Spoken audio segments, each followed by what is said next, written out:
Hello students, 17वां BPSC mains को लेकर के हमारी सीरीज़ चल रही है। बहुत सारे वीडियो जो उस पे मैंने बनाए हैं, ज्योग्राफी ऑप्शनल पे भी आप लोग को वीडियो दे रही हूँ, ठीक है। और आप लोगों को एक क्वेरी था कि मैं अपना पेपर आप लोगों के साथ शेयर करूँ कि जो मैंने एग्ज़ाम में लिखा था।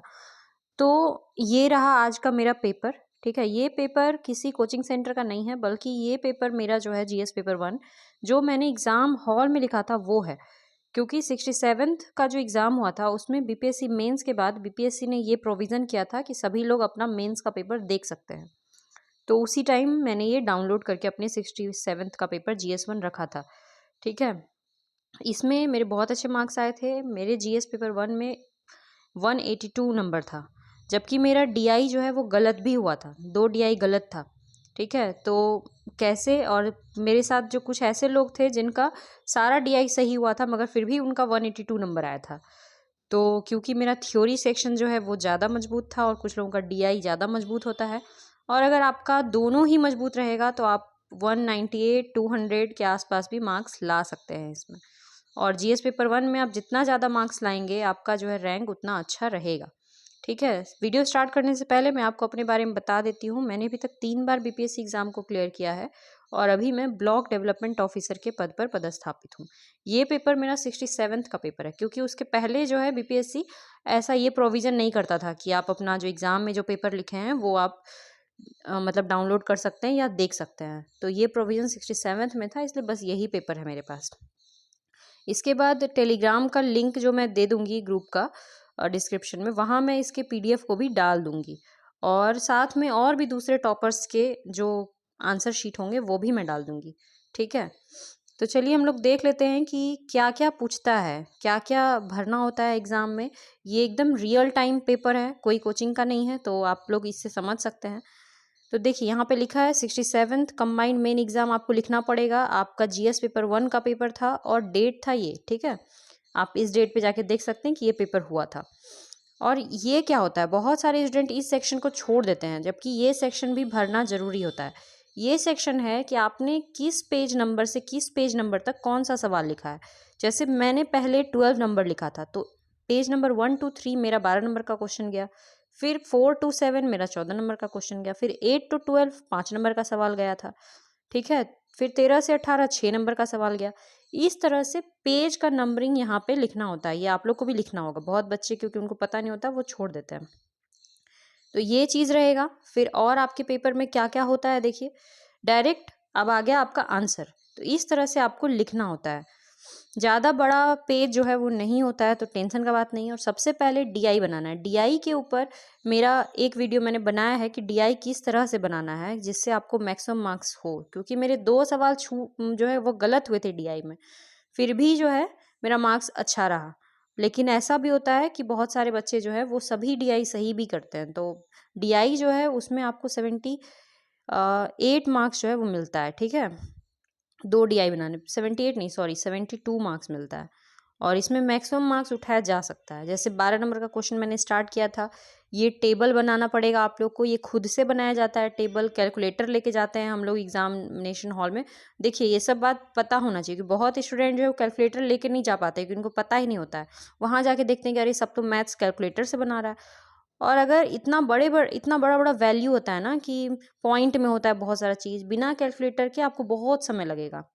लेकिन एग्ज़ाम में सबसे पहले, अभी भी आप लोग अगर कोई कोचिंग का कर रहे हैं, मॉक प्रैक्टिस कर रहे हैं आंसर राइटिंग, तो आप लोग डीआई सबसे पहले बनाया कीजिए, ठीक है। तो इस तरह से 12 का ए नंबर यहाँ पे शुरू हुआ, ये लिखा गया है इसका।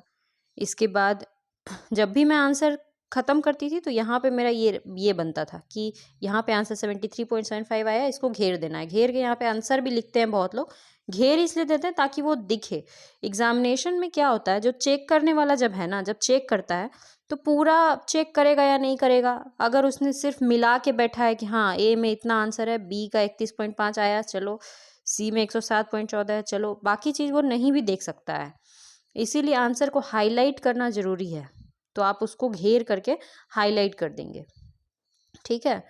ये देखिए ये मेरा गलत हुआ था, यहाँ पर ये वाला नंबर जो है ये गलत हो गया था पूरा का पूरा। तो जो गलत हुआ उसको ऐसे करके मैंने ऐसे ऐसे घेर दिया है, काट दिया था एग्जाम में। तो ये आपको करना है। जो सही आंसर है वो मतलब जब एकदम लास्ट टाइम में मुझे लगा कि नहीं ये इस तरह से बनाने का था, तो इस तरह से छोटा सा यहाँ पे बना दिया, शायद इसमें मार्क्स जो है वो कम हो गया होगा। और फिर एक ये वाला था, ठीक है। इस तरह से अब 14 नंबर यहाँ पे शुरू हुआ, इसका भी एक टेबल बनेगा। जो भी आप लोग बनाएंगे ना DI, तो अपना खुद का एक टेबल तो बनाना ही है और आंसर को इस तरह से घेरना ही है। थोड़ा सा लिखना भी, ये सब जो लिखते हैं हम लोग हिंदी में या इंग्लिश में, ये आपको थोड़ा सा लिखना भी चाहिए, ठीक है। इस तरह से ये पूरा बनाया गया है। DI के बाद अब हम लोग आते हैं अपना जो है मेरा थ्योरी सेक्शन, कि थ्योरी सेक्शन जो है वो किस तरह से लिखते थे। यहाँ पे भी आप लोग देख लीजिए और टेलीग्राम ग्रुप में आप लोग जाके इसका PDF भी देख लीजिएगा, ठीक है। तो ये देखिए, जैसे उस समय क्वेश्चन मौर्यन एम्पायर पे पूछा गया था 16th के पेपर में। तो Mauryan empire was the first pan Indian empire established by Chandragupta Maurya. जो भी इंपॉर्टेंट चीज़ है उसको मैं अंडरलाइन करती थी, जैसे चंद्रगुप्त मौर्य को अंडरलाइन कर दिया, 3rd सेंचुरी BC अंडरलाइन कर दिया, गोल्डन मार्क है ना, his empire was not only famous for administration but it also had golden mark in the art and architecture, तो उसको भी underline. Mauryan art, court art, popular art, ठीक है। सब जो भी आपको लग रहा है कि जरूरी चीज़ है उसको आप अंडरलाइन कीजिए ताकि वो हाईलाइट हो, दिखे। और आपके पेपर में इस तरह का चीज़ होना जरूरी है, मतलब फ्लो चार्ट्स। जैसा कि फ्लो चार्ट्स पे एक वीडियो ऑलरेडी हम बना दिए हैं।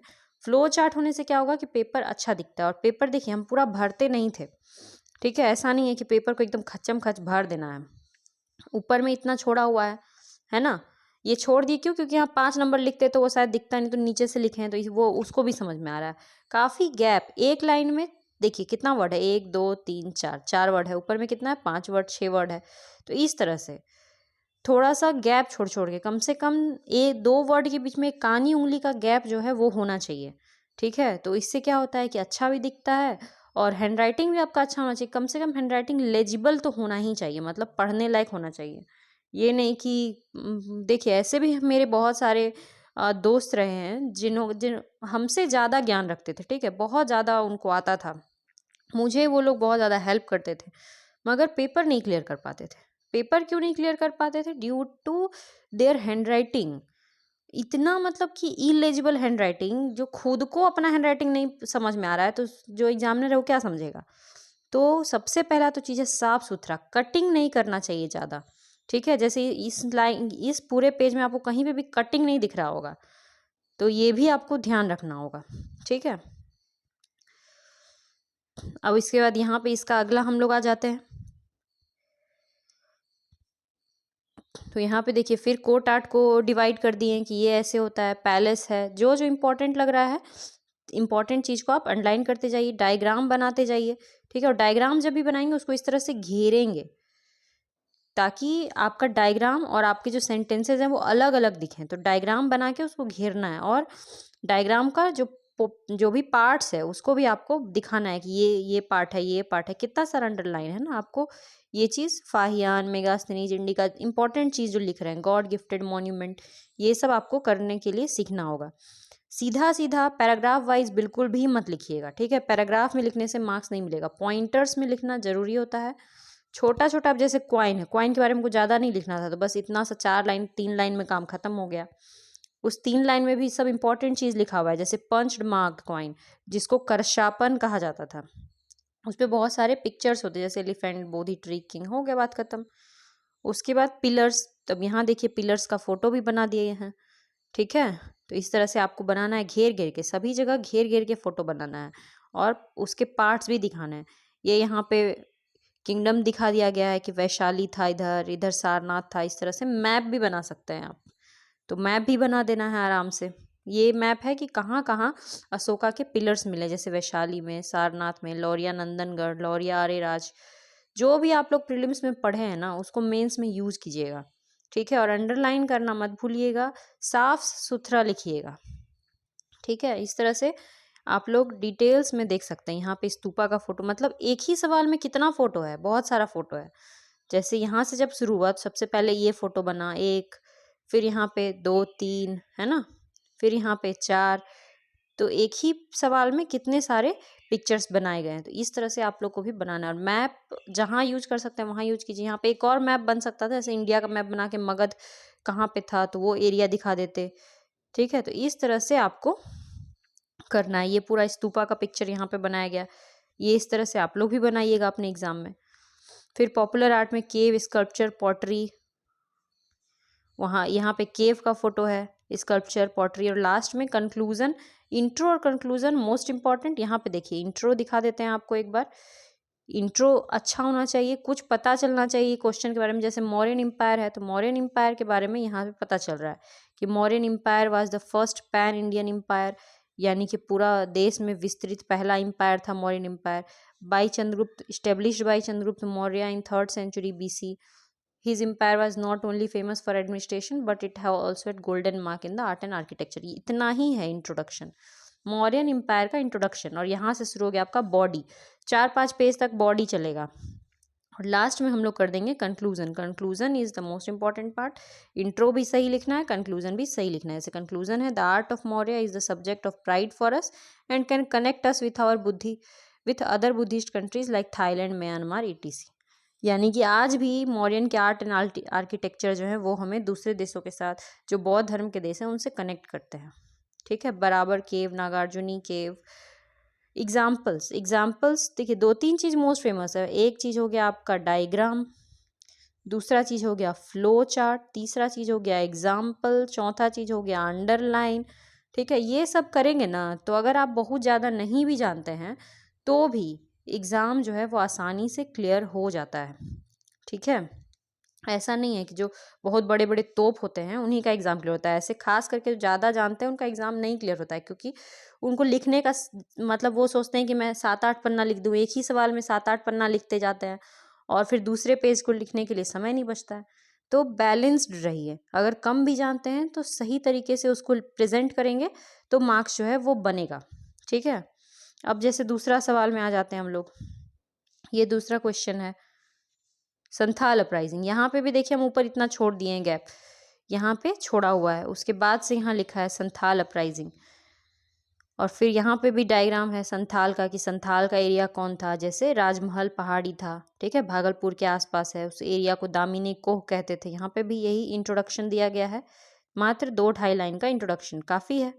उसमें लीडर ये सब था। रीजन ऑफ संथाल मूवमेंट देखिए 1 नंबर, इकोनॉमिक रीजन 2 नंबर, पॉलिटिकल रीजन, यही सब तो लिखना है।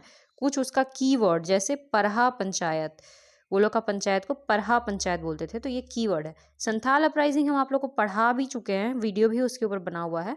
और आप लोग वीडियो से और जब ये मिलाएंगे तो आप देखेंगे कि वही चीज़ें जो मैं एग्जाम में लिख के आई हूँ। ठीक है,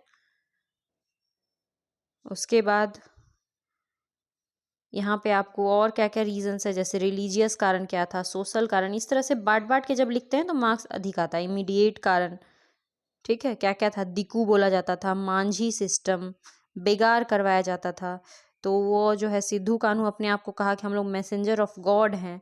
इस तरह से आपको भी एग्जाम में लिखना है। लास्ट में यहाँ पे हो गया कंक्लूजन। मैक्सिमम आप क्या करेंगे कि 4 पेज का एक आंसर जो है वो आपका 4 पेज का तो होना ही चाहिए। अगर आपको थोड़ा ज़्यादा आता है, जैसे मॉडर्न वगैरह में थोड़ा ज़्यादा लोग लिख देते हैं, तो मैक्सिमम 5 पेज जाएगा। और कम भी आता है तब भी आप 4 पेज लिखिए, नहीं तो 3.5 पेज तो ज़रूर लिखिए। ठीक है, सिर्फ 3 पेज लिखिएगा तो मार्क्स घट जाएगा। 4 पेज नहीं तो 3.5 पेज तो आपको ज़रूर लिखना चाहिए। तो आप लोग इसको, अब ये देखिए क्विट इंडिया मूवमेंट का आंसर है, पूरी कॉपी आप लोग देख लेंगे, ठीक है, डाल दिया जाएगा और ऐसा ही प्रैक्टिस कीजिएगा। जैसे ये देखिए ये एक फ्लो चार्ट बनाया है, जैसे causes of quit India movement, तो इस तरह से ये कॉज हुआ फेलियर ऑफ क्रिप्स मिशन, ये कॉज हुआ हाई इन्फ्लेशन, ये 4 कॉज लिखना था तो इस तरह से इसको लिख दिए।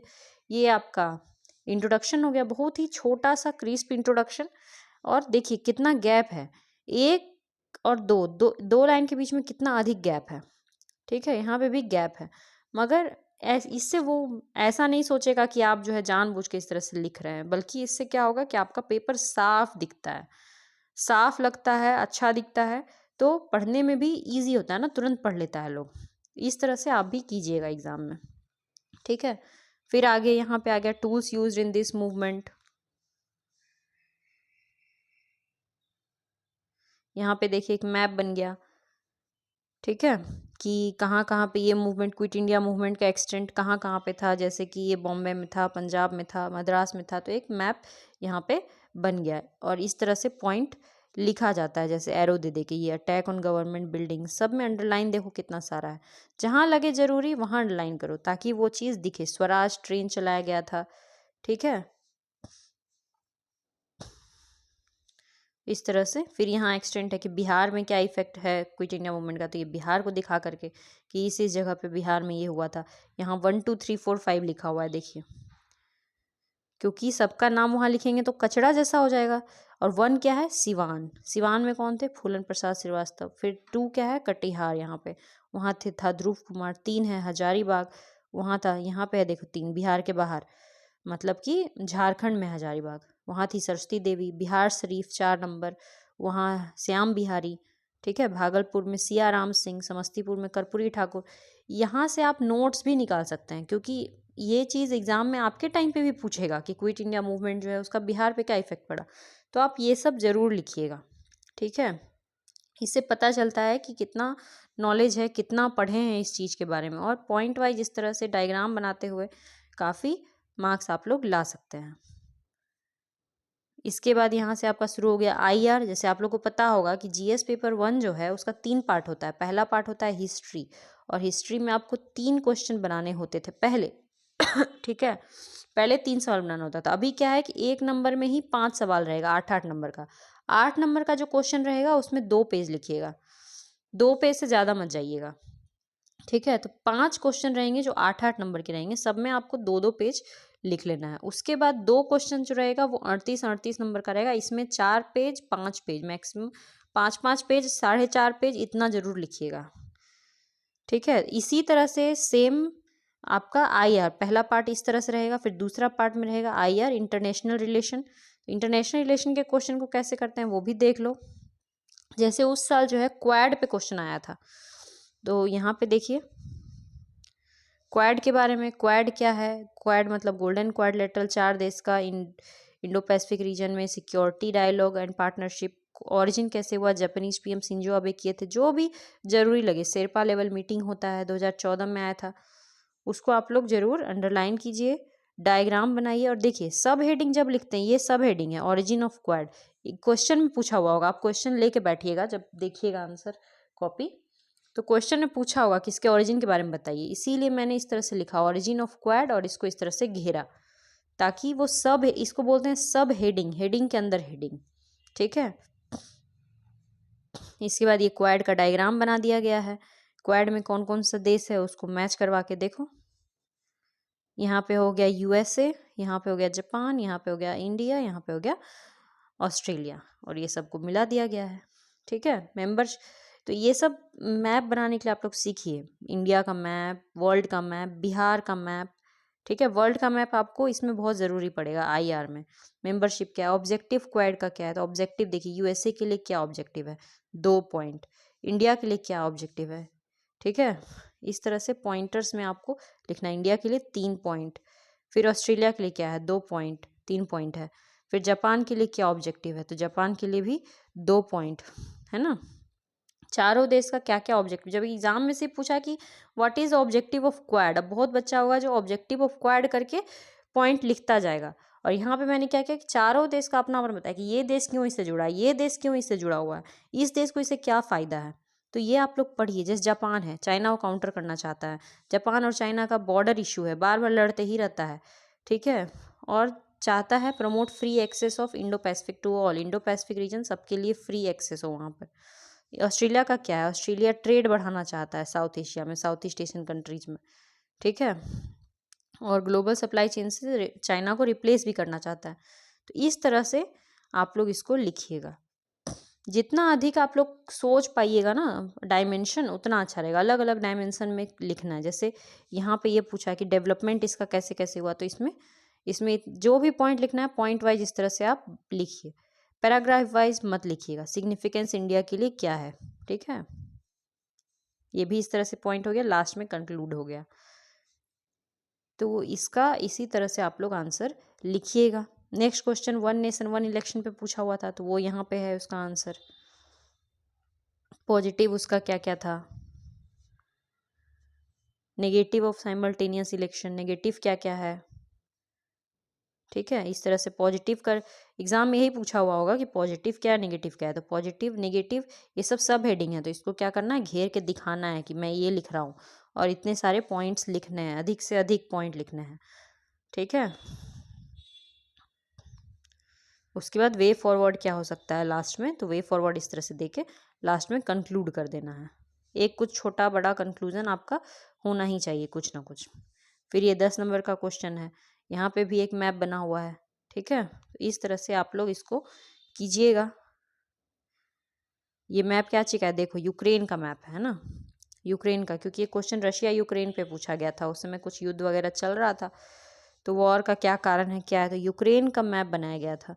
देखिए बीच में इसकी राजधानी कीव है, ये एरिया जो रशिया ने कैप्चर कर लिया है, जिसका नाम था डोनेटस्क और डॉनबार रीजन, लुहांस्क रीजन, और इधर बाकी सब जो देश सब है उसका नाम लिखा हुआ है, जैसे इधर रोमानिया है, पोलैंड है, बेलारूस है, ऊपर रशिया है। तो थोड़ा बहुत आना चाहिए बनाने के लिए। हर बात ये सब जिस कोई भी देश का मैप है आपसे पूछेगा तो जरूरी नहीं है कि आप बना सकें, मगर थोड़ा बहुत इसको देखना है। ठीक है, जो ज्योग्राफी ऑप्शनल के बच्चे हैं उसको वो होता है कि वो ये बना पाते हैं। तो इस तरह से कॉज क्या है, तो कॉज लिख करके ऐसे क्या कर दिया गया, अंडरलाइन कर दिया गया कॉज लिख के, और अपना पॉइंट लिख दिया गया। ठीक है,